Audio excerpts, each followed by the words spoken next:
अच्छा, एक और बड़ा जबरदस्त वायरल हुआ था। आपके भी 2 बच्चे हैं ना? हाँ। अब उस पे आज हमको थोक के भाव लोगों ने एक चीज और लिख के भेजी। कहा कि महाराज जी ने कॉन्सेप्ट दिया था कि गाय के गोबर से गेहूं के दाने निकाल कर खिलाओ, हाँ। तो स्त्री गर्भवती हो जाती है। ये कौन सा कॉन्सेप्ट था महाराज जी, मतलब ये वाला? क्योंकि भाई इसमें तो अभी हमने एक आईवीएफ के डॉक्टर का इंटरव्यू किया था, आप उनकी दुकान बंद करवा दोगे ये सही हो गया तो? डर तो इसी बात का है लोगों को कि कहीं दुकानें ना बंद हो जाएं। ये है ऐसा?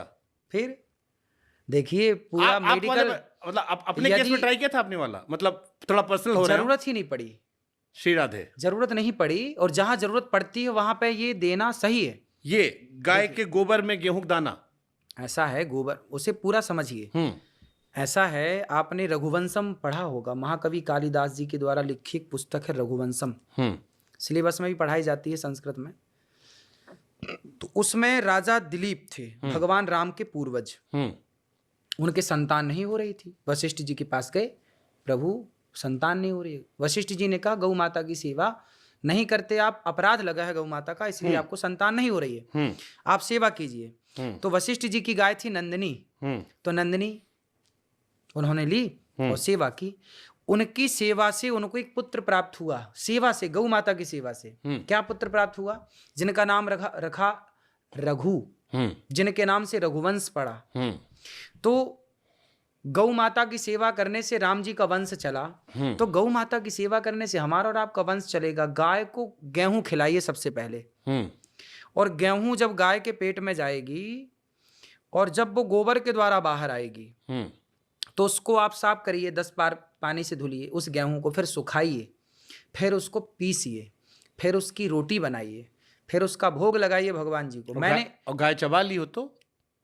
नहीं, गेहूं का कॉन्सेप्ट ही वो गाय चबाते ही नहीं ना गेहूं। हम ये वाला फॉर्मूला ट्राई नहीं किया, हम तो खाली कॉन्सेप्ट सोच रहे हैं कि गाय के मुंह में गया चबा ली तो नहीं चबता वो, फिर तो मतलब गोबर दाना दाना रहता है, कुछ चबा लेगी तो कुछ परसेंट रहेगा जो बच जाए गोबर में, तो रहेगा कुछ परसेंट। उसको मैंने वो रोटियां खाई हैं।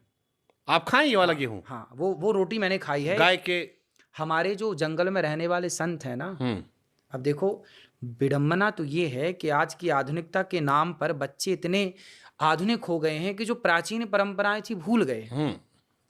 मैं एक संत जी के पास गया, वो जंगल में रहते हैं, तो मैं उनके पास गया तो उन्होंने बोला कि मैं 12 महीने यही रोटी खाता हूँ। संत जी गाय को पहले गेहूं खिलाए, फिर गाय ने गोबर किया, फिर गोबर में से गेहूं छांटे, उसे फिर उसको सुखाए, धुले, साफ करे कई बार, फिर उसको सुखाया, फिर गेहूं की बढ़िया रोटी बनाई, भोग लगाया भगवान जी को, पाओ। तो धरती माता नहीं शिकायत कर रही कि जब हम सीधे सीधे दिए थे सीधे खा लेते? ना, वो अलग है। क्या उसमें है? गुण बदल गया ना। अब आप बताइए, आप तो बहुत समझदार हैं। मतलब गाय का गोबर हम भी मानते हैं, हम उन लोगों में नहीं जो गाय गोबर दूरी बनाते हैं, हम भी उसको कंडा में देखे हैं, जलाने का काम आता है, घर में गौरी गणेश बनाने का काम आता है, लेकिन उससे खाना ये थोड़ा सा असहज करने वाला महाराज। अच्छा, बड़े बड़े लोग आजकल बिल्ली की पोटी की कॉफी पी रहे हैं, आपको पता है? सुना है? कुछ हमने ऐसा सुना है। हाँ, किसी अब बिल्ली का है किसका है, कुछ सुना है। अब बिल्ली की पोटी आप खा सकते हैं, उससे ऐतराज नहीं है, उससे आप बहुत समझदार कहलाएंगे। वो जी मैं तो पढ़ा लिखा हूं, मैं तो बिल्ली की पोटी खाता हूं। और भारत माता में गाय को माता मानने वाले गाय के गोबर से वो गेहूं निकाल के उसकी रोटियां बना के खाने में ऐतराज है। लेकिन महाराज जी टट्टी तो टट्टी, चाहे गाय की या ना, नहीं, अंतर है। आप ये बात बिल्कुल मत कहिए, मतलब खाने के पॉइंट ऑफ व्यू से आज तक का इतिहास है। गाय में मेरी बहुत आस्था है, मैं जाता हूँ, रोटी खिलाता हूँ, उसके पाँव पकड़ता हूँ, खिलाया हूँ बचपन में, उसका गौरी गणेश बनाया हूँ, सब किया हूँ मैं, लेकिन खाने में क्यों? आपने पंचगव्य कभी नहीं पिया? नहीं पिया। हमारे यहाँ जब भगवान राम, दशरथ जी या कोई भी आपको यज्ञ कराएंगे ना कभी, तो आपको सबसे पहले ही पंचगव्य पिलाया जाएगा। उसके बिना गौमूत्र, पंचगव्य में 5 चीजें होती हैं, गाय का दूध, गाय का घी, गाय का दही, गाय का मूत्र और गाय के गोबर का रस, गौरस। ये 5 चीजें मिलाई जाएंगी और 5 का पंचगव्य बनाया जाएगा और आपको पिलाया जाएगा। उसके बिना आप शुद्धि नहीं पाएंगे, वो शुद्धि है, उसके बाद आप यज्ञ के अधिकारी बनेंगे। यदि फैशन के नाम पर आप बिल्ली की पोटी खा सकते हैं, हम नहीं खाते बिल्ली की पोटी। तो गाय, हमारे यहाँ तो गाय के गोबर से आंगन को लीपा जाता है। आपने अभी क्या बोला? आपने अभी बोला ना कि पोटी तो पोटी, चाहे गाय की हो चाहे बिल्ली, गलत है खाने के पॉइंट ऑफ व्यू से महाराज जी।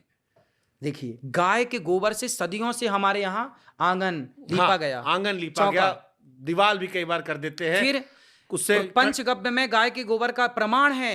पाराशर संहिता पढ़ के देखिएगा, मैं यूं ही बातें नहीं कर रहा हूं।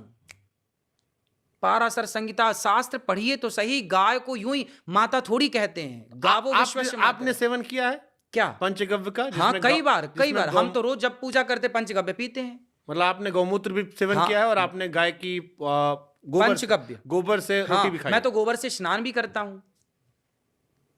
गोबर से स्नान करने का क्या मतलब, उससे क्या फायदा होता है? भाई, क्रीम पाउडर आप लगा रहे हैं, क्रीम जो लगा रहे हैं बाजार की, केमिकल युक्त है ना। मैं जिस गाय की बात कर रहा हूँ वो शुद्ध देसी गाय की बात कर रहा हूँ। यदि देसी गाय का गोबर है, गौमूत्र है, दूध है, दही है, सब कुछ अमृत है। विडंबना देखिए कि अब भारत में ही आप बताइए, 100 साल पहले भारत में लोगों के पास भरपेट खाने को था? सब नहीं था, उसके पहले तो था। किसके पहले? अंग्रेजों के आने के पहले, मुगलों के पहले। तो लोग कहते हैं सोने की चिड़िया थे हम। हाँ, आपने भी सुना है, जैसे बिल्कुल, डाल डाल पर सोने की चिड़िया। देखिए वही गाना आ गया। स्वामी जब प्रधानमंत्री, आप तो देखिए राजनीति को जानते हैं, जब हमारे देश के प्रधानमंत्री पंडित लाल बहादुर शास्त्री थे, उस जमाने में अमेरिका से हमारे देश में गेहूं आयात होता था। उस बीच में दिक्कत थी ना।